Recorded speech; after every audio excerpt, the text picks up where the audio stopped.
What's up, guys? Kamusta? Ay guys, nakakatuwa talaga mag-vlog. Bago lang ako dito. At alam nyo ba? Pangatlong episode pa lang itong pinanunood ninyo. Kung interesado kayo makakita ng kakaibang shower scene, manood lang kayo nung episode 1 natin.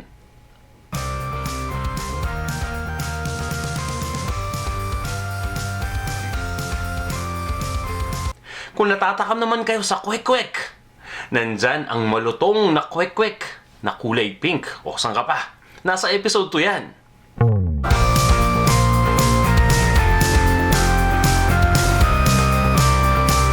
At eto, episode 3. Meron tayong sorpresa.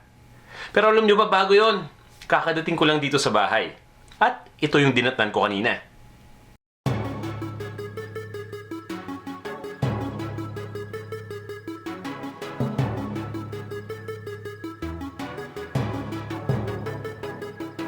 Hey guys! What are you talking about? What game? On the ball saver game. The ball saver game? Where's Danielle? Can I join you? Sure. Hi Danielle, how are you? Three. You're 3. I said how are you, not how old are you? How are you? I walking. You're okay, good. And then Daddy will be a normal dog. Where's my kiss, love? Love it. Kiss, Daddy, kiss. Mwah! Oh, I saw a jet. You saw a jet? Where? Here. Here. This is Partridge, so this is how you play the game. Okay. And wait, I hit Ow! you. And then Daddy, you freeze, and then you do this to your legs. Okay, cool. I'll freeze and I'll do that to my legs. Okay, let's do it. Ready, set, go! Go! Run! And you're gonna run away. Okay. Run anywhere you want in the backyard. Come and get me.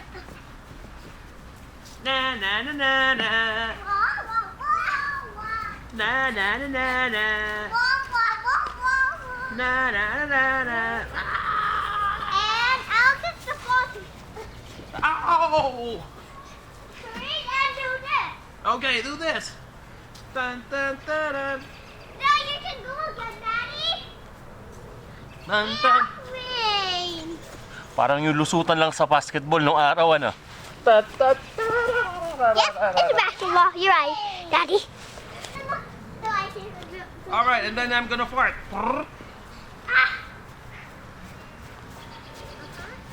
The ball. Do you want to go inside, guys? It's so cold out here.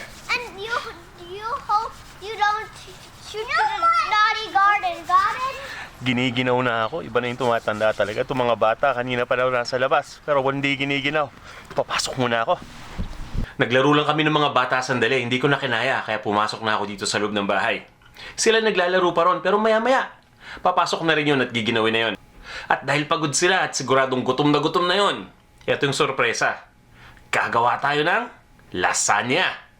Pero sandali, hindi lang to basta-bastang lasagna. Bakit kamo? Ang gagawin kasi natin, yung no-bake lasagna.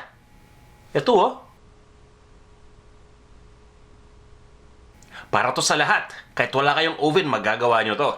At ang kagandahan pa niyan, gagawin natin itong Pinoy style. Ibig sabihin, simpleng ingredients lang yung gagamitin natin.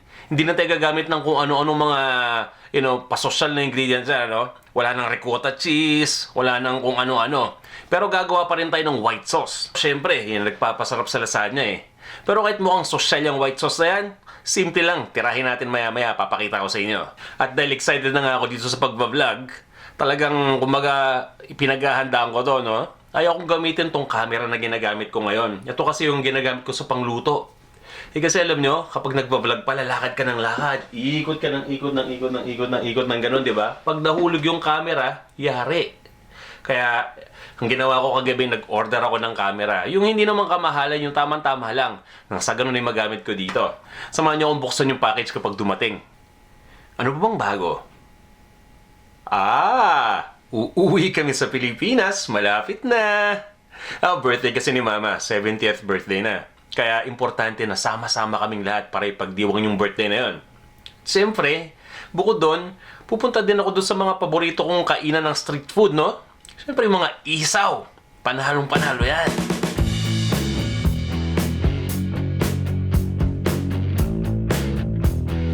Umihan na nga yung isaw na yan. Gawin na muna natin yung lasagna na sinasabi ko. Guys, pwede na tayo mag-umpisa sa pagluto ng lasagna. Pero tingnan muna natin yung mga ingredients na gagamitin natin para dito. Ito yung gagamitin natin. Ground pork instead na ground beef. Para Pinoy na Pinoy. Kadalasan kasi pag napapansin niyo sa mga spaghetti o pasta na Pinoy dishes, ground pork ang ginagamit natin. Gagamit din tayo dito guys ng lasagna. So ito yung lasagna. Papakuluan natin yan mamaya. Sibuyas, ito naman 2 lata ng tomato sauce. Ito yung evaporada o yung tinatawag natin na evaporated milk. Ito naman yung tomato paste. Ito naman yung tinatawag natin na dried basil o yung pinatuyong basil leaves. Ayan. Kailangan natin dito ng butter o mantikilya. Ito naman harina, all-purpose flour. Ito yung parsley na tinadtad ko lang, kaya maliliit yung hiwa nito. At syempre, gagamit tayo dito ng bawang. So, ito lang yung mga ingredients na kakailanganin natin dito. Ngayon, pwede na tayo mag-umpisa. At syempre, dapat hindi mawala ang keso sa lasagna. Kaya, ito ang ating sharp cheddar cheese. Pwede kang gumamit dito ng quick melt cheese. So guys, nakasetup na tong camera natin. At nagpapainit na din tayo dito ng lutuan. Pwede na tayo mag-umpisa.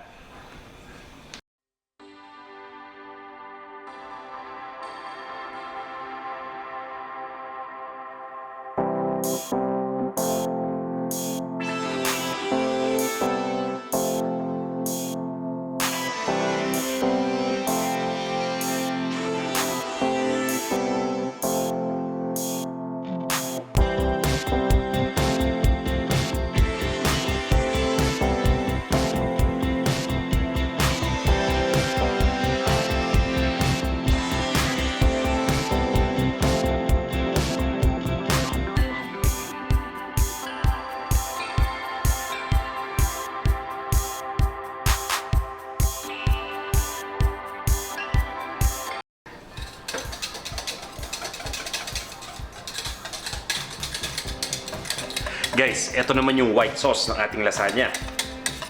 Ayan, kilala rin ito sa tawag na bechamel sauce. So ginagawa ko, pinapalapot ko lang ito. Para makita niyo mabuti. Ayan, hawakan lang natin. So ayan, malapot na, pero papalaputin pa natin mabuti. Para nang sa ganun mas maging maayos. Diba? So ayan, lalagyan ko pa ito ng shredded cheese para mas masarap.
Sa wakas, natapos na yung lasagna.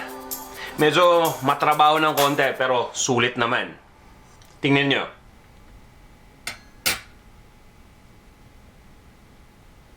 Diba? Ang bango! Tikman natin.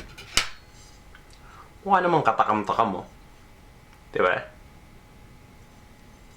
Tikman natin to.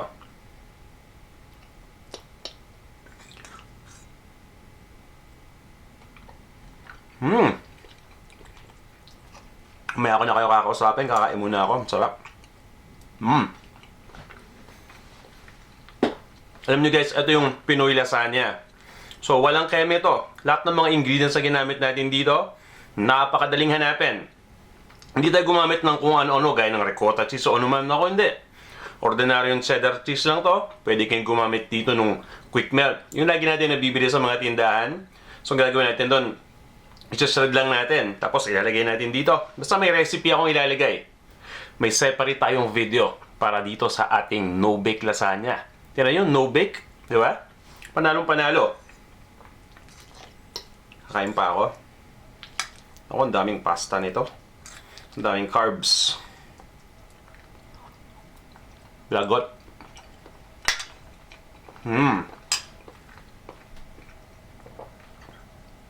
Alam nyo guys, kaya ako nananaba. Kasi kain ako ng kain eh. Ano, umabot ako minsan ng 210 pounds kakakain. Salamat sa keto. 170 na lang ako ngayon. Diba? Ang laking pagbabago.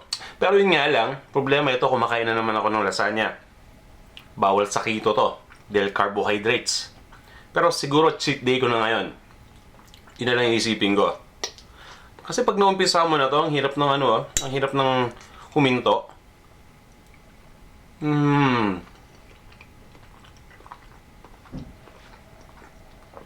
Ang sarap. Sobrang linamnam. Lasang-lasa mo yung white sauce. Napaka-rich niya. Lasa mo yung richness nun. Niligyan pa natin ng keso, di ba, ng cheese. Pagkatapos, hinalo pa natin doon sa meat sauce. Yung merong ground pork. Oh my, ang sarap talaga. Tapos, habang kumakain ako, sasagutin ko muna yung mga tanong ng iba sa inyo dyan. Kasi may mga nagtatanong, ano daw yung paborito kong pagkain? Kasi sobrang dinami-dami ng niluluto ko, hindi doon nila mahulaan. At sinasabi ko naman siguro doon sa ibang mga blog post ko kung nagbabasa kayo. Sa panlasangpinoy.com, minsan nagkukwento ako doon eh. Pero siguro yung iba sa inyo dumidiretso na sa recipe. Pero para sagutin ko yan, ang paborito kong pagkain, simple lang, menudo. Gustong gusto ko yung menudo, lalo na yung medyo manamis-namis. Yung maraming raisins. Tapos, alam ko maraming hindi sasang-ayon. Pero alam nyo, yung taba sa menudo, kapag pinakuluan nyo ng matagal sa mahinang apoy, eh di lalabas na yung taba, lulutang na, magiging kulay pula. Yung tipong menudo na parang anong tawag doon? Sumisikat? Kumikinang. Yung tipong menudo na kumikinang, ang sarap nun, no? Tapos sasamahan mo ng kanin. Panalong-panalo yun, di ba? Bukod sa menudo, masarap din kumain ng sinigang. Gusto ko rin yung sinigang. Mga simpleng pagkain na naman ang gusto ko. Pag tinutupak nga kagaya nito, ngayong araw na to, kaya ako nagluto ng no-bake lasagna. Actually, gumawa ako nito kasi marami ding humingi sa akin ng suggestion. Paano daw sila makakapagluto ng lasagna? Wala naman silang oven, kaya ginawa natin ng paraan.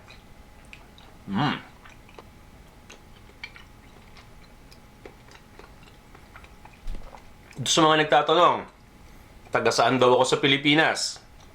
Guys, sa Las Piñas ako lumaki. Doon ako, actually, sa Manila ako pinanganak, pero doon ako pinalaki sa Las Piñas. So, ayun, matagal kami sa Pilipinas. Doon ako preschool, elementary, high school. Siyempre, bene tayo, di ba? Pagkatapos nun, sa Manila na nag-college. Ayun, late na ako nagpunta dito sa Amerika. Mga, ano na yun, after college na, nagtatrabaho na ako.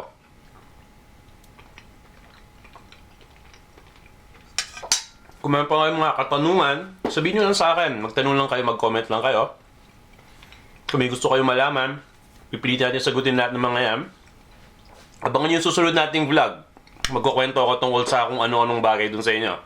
So guys, feeling ko ngayon, nagkikrave na naman ako ng kare-kare, kakakain ko lang nitong lasagna. Pero kasi ganyan talaga ako pag pinag-usapan natin pagkain, napakadami kong naiisip. Iba-ibang klaseng putahe, iba-ibang pamamaraan. Naisip ko na ngayon kung anong gagawin kong kare-kare. Parang gusto kong gumawa ng kakaibang klaseng kare-kare. Kaya magantay lang kayo sa susunod nating vlog. Guys, bukod sa kare-kare, ano pa bang ibang mga topic ang gusto nyo pag-usapan dito sa ating vlog? Sabihin nyo lang sa akin, mas maganda yun, nabibigyan nyo ako ng ideya. Alam mo sa totoo lang, dahil bago pa nga lang ako nagva-vlog, di ba? Wala akong ideya kung anong gagawin ko. panay kung ano na lang nangyayari sa akin sa araw-araw, kung ano yung lulutuin ko ngayong araw na to, yun yung ginagawa ko dito. Ngayon kung bibigyan nyo ako ng idea, mas maganda yon para mas masaya, di ba? Kaya, ayun, eto, taob na. Solve. Ayun guys. Guys, magkita-kita ulit tayo sa ating susunod na episode, no? Episode 4. Sana tangkilikin nyo tong ating vlog. At again guys, kung may mga tanong kayo, kung meron kayo suggestion, kung may gusto kayong malaman, kung mga opinion ninyo, sabihin nyo lang sa akin. Mag-comment lang kayo. Alright guys, hanggang sa muli!